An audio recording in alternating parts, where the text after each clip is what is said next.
Let's talk about trusting when you'd rather be retaliating. Have you ever been so unfairly treated?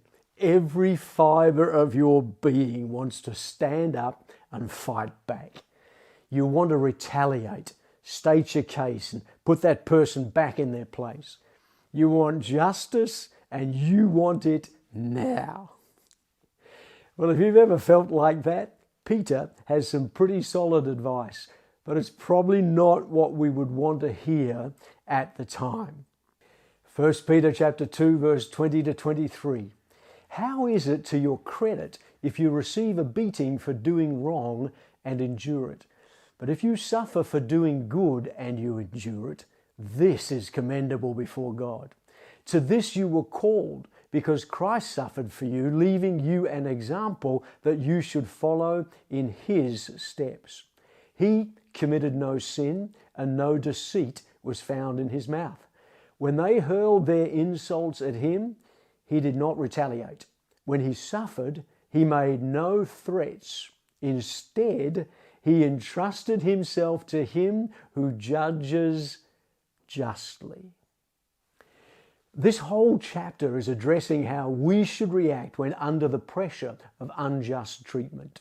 The church was suffering persecution. Much of society was under the cruel domination of Rome.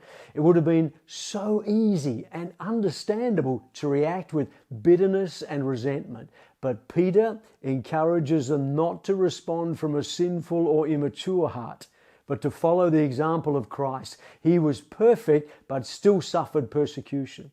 He did not retaliate or hit back, but was silent towards his tormentors.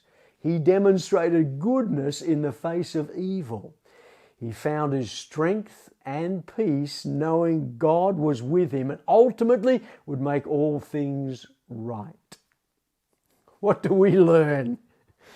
Well, the first is we will all face persecution.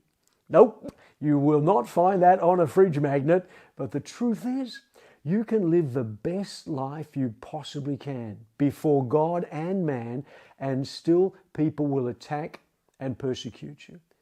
How we respond to that persecution is incredibly important to God and to us.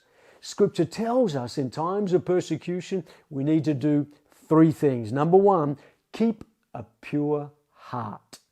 No matter what happens, the golden rule must always be keep a sweet spirit. Give yourself time to settle down. Fully process what is happening, but never allow bitterness, resentment, or a vengeful spirit to find a resting place in your own heart. Number two, keep a pure tongue. Jesus was silent when he could have said so much, and he calls us to do the same.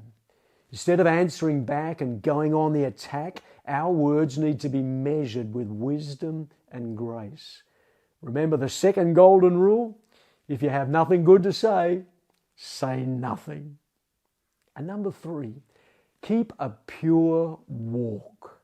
The churches were suffering terribly, but they were still called to be a light on a hill, showing good works in dark times. They were still called to bless their enemies and to pray for those who persecuted them.